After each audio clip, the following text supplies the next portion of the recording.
La boxe fera son retour à Québec le 4 avril. Avec un gala en après-midi, s'il vous plaît, une rareté dans ce sport, on note cependant un désir de revenir à la tradition de gala présenté un peu plus tôt.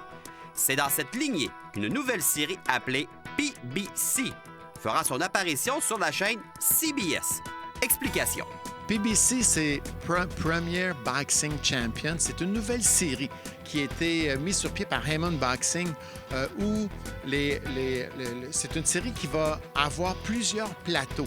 Et les plateaux qui ont été annoncés déjà, c'est NBC, NBC Sports, CBS, CBS Sports, Spike TV et Showtime. C'est-à-dire, donc, ramener la boxe comme ça l'était dans les belles années 70-80, ramener à des heures d'écoute, des heures où les gens peuvent regarder ça, des heures populaires.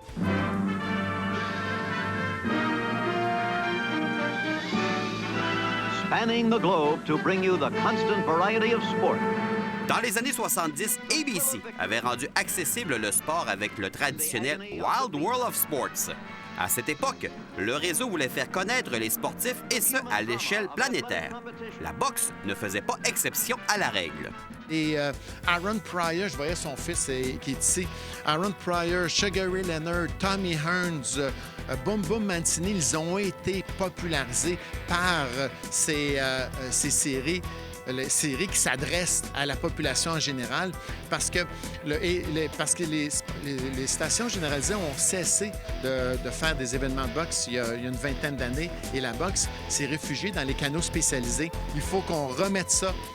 Il faut que les boxeurs redeviennent de grandes vedettes. Les boxeurs, je t'ai nommé tantôt, ils sont tous au temple de la renommée grâce à cette popularité qu'ils ont acquis à ce moment-là. Et donc, on veut remettre permettre à la population générale, on remettre la boxe à l'heure des grandes heures de code d'écoute. Une façon un peu de répondre à la UFC qui a un contrat avec Fox, donc une télé généraliste également? Mais UFC il y a des similitudes, il y a des grandes différences, mais des similitudes, en fait, UFC, on dit UFC maintenant, même si c'est Ultimate Fighting Championship, on ne dit pas les combats ultimes. UFC, c'est devenu un branding et une marque de commerce, c'est ça, comme PBC va le devenir, une marque de commerce. Mais la diffusion de PBC va être beaucoup plus large. Fidèle à sa réputation de vouloir s'impliquer avec les grandes premières télévisuelles, Jim explique le pourquoi. Notre objectif, moi, depuis que je suis arrivé à la boxe avec Stéphane Ouellette et Éric Lucas, c'était pour populariser la boxe au maximum. Le premier combat de Stéphane Ouellette était en direct à RDS. J'ai toujours cru que pour augmenter l'intérêt, il fallait qu'on donne accès à la population en général à la boxe. Et donc, ce que nous, on a fait ici, vraiment, c'est maintenant ce qui est en train de se faire à l'échelle nord-américaine. Et on est extrêmement content d'avoir progressé. Bon, RDS, on a fait Viewer's Choice, Canal Indigo, on a fait des premières partout à TVA, TVA Sport, Radio-Canada, on a amené la boxe là.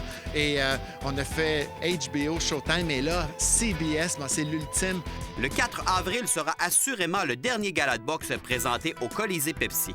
La présence du boxeur Kevin Bizier comme dernier gladiateur à franchir les câbles devient une fleur.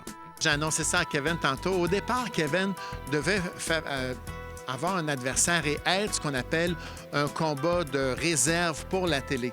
Puis finalement, ça n'a pas fonctionné. Donc, quand j'ai vu ça, on s'est dit, bon, on va prendre l'opportunité, on va faire boxer Kevin le dernier combat de la soirée après les combats qui vont avoir été présentés à la télé américaine. Ce combat-là sera donc pas présenté à la télé. Si on veut le voir, il va falloir être sur place, mais on va permettre à Kevin Bizier de faire le dernier combat de l'histoire du Colisée. Le feeling est bon parce que c'est comme la finale après la finale, là. Mais j'aime ça. Moi, je suis content qu'ils vont me donner ce privilège-là d'être la finale. Fait que j'ai hâte aussi, ça va être le fun pour le monde de Québec d'avoir une finale de Québécois, d'un gars de Québec. Donc, le gala sera en sorte un hommage à la riche histoire de la boxe à Québec. J'ai déjà rencontré Fernand Marcotte. Je suis venu ici il y a quelques semaines. Et puis, on parle de projet. J'ai répertorié tous les galas de boxe depuis plus de 100 ans qui ont eu lieu à Québec. Et on aimerait éventuellement même emmener des posters, des banderoles qu'on a eues à l'époque. Et on travaille actuellement là-dessus. Ça serait le fun, effectivement, de faire un clin d'œil à cette riche histoire de la boxe professionnelle ici, à Québec, que ce soit au Colisée ou à la Tour. C'est tellement incroyable, quand j'ai fait ces recherches-là, de voir que des boxeurs aussi prestigieux, aussi renommés que Willie Pep ou Lou Brouillard ont boxé ici. Et quand on regarde les dernières années aussi, des grands champions qui se sont présentés ici. Nous autres, notre trio là, qui a tenu la boxe sur leurs épaules dans les dernières années, soit Adonis Stevenson, Jean-Pascal et Luciano Lutte, ont tous passé ici, à quelque part dans leur carrière. À cela, nous pouvons ajouter plus récemment les Bernard Hopkins, Glenn Johnson, Andre Dirrell et Librado Andrade. Bref, une riche histoire voulant la peine d'être soulignée.